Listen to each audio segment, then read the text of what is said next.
the document and why I shall oppose it once it's tabled for debate today. Despite the removal of the 16% VAT on bread, the very idea demonstrates how diabolical and disconnected this administration is from the day-to-day reality of life for ordinary Kenyans. The same can be said of their intention to charge excise duty on vegetable oil. While we welcome the removal of VAT on transportation of sugar, citing that it is the most significant cost in the value addition of sugar, the same should have been done on milk, which is equally costly due to the cold chain system needed to safely transport milk to processing plants. Kenyans watched in shock as Treasury PS Chris Kipto struggled to explain the rationale behind the 2.5% motor vehicle tax on live TV a few days ago. This demonstrates how haphazard the policy making in the government is. This is what happens when you derogate your leadership responsibility to ambassadors to determine for you what to do. I maintain my belief that the housing levy is unconstitutional on the simple basis that housing is a devolved function as per Schedule 4 of the Constitution of Kenya.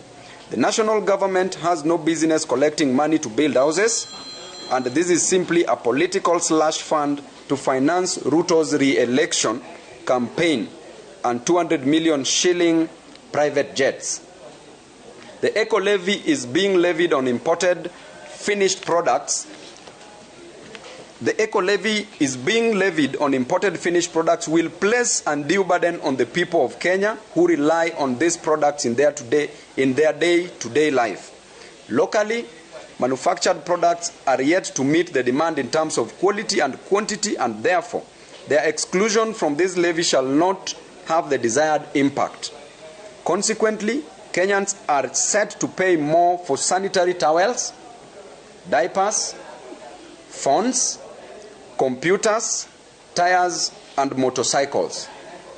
As I close, I wish to take this opportunity to condemn the mass arrests of peaceful protesters conducted by the police.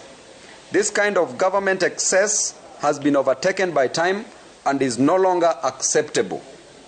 We demand for the immediate release of the people who have been arrested, for it is their constitutional right to picket and or to demonstrate peacefully.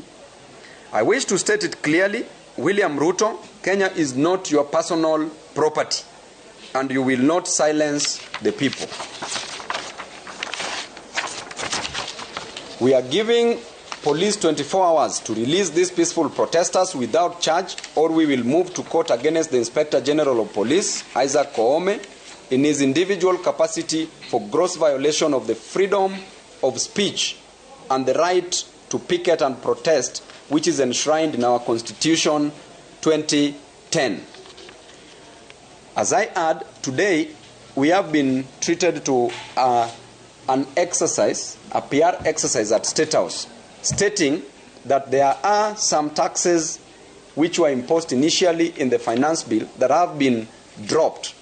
I want to state clearly that Kenya as a nation depends on 80% of imported goods, including toothpick, tissue papers, foodstuff, including eggs, chicken.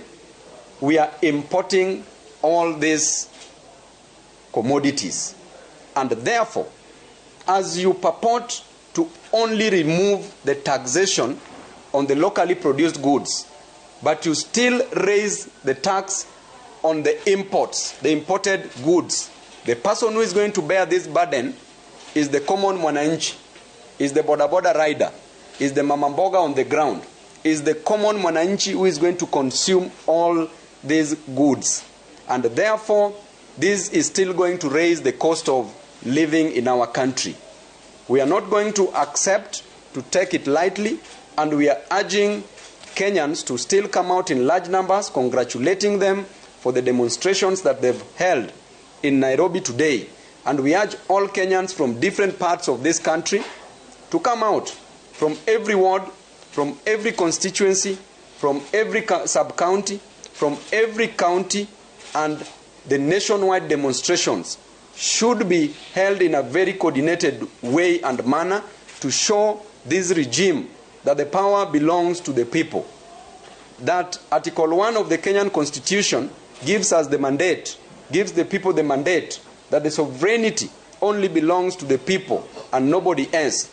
Ruto, being the president of the country, has a fiduciary duty. He's only holding this seat in trust for Kenyans. This seat does not mean that it is his personal property.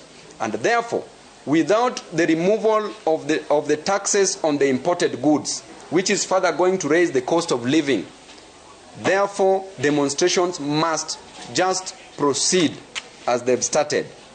We will soon join you in these demonstrations after our debates. And I urge all members of parliament to still vote no, vote against the draconian, the oppressive finance bill that has caused untold sorrows in the lives of Kenyans.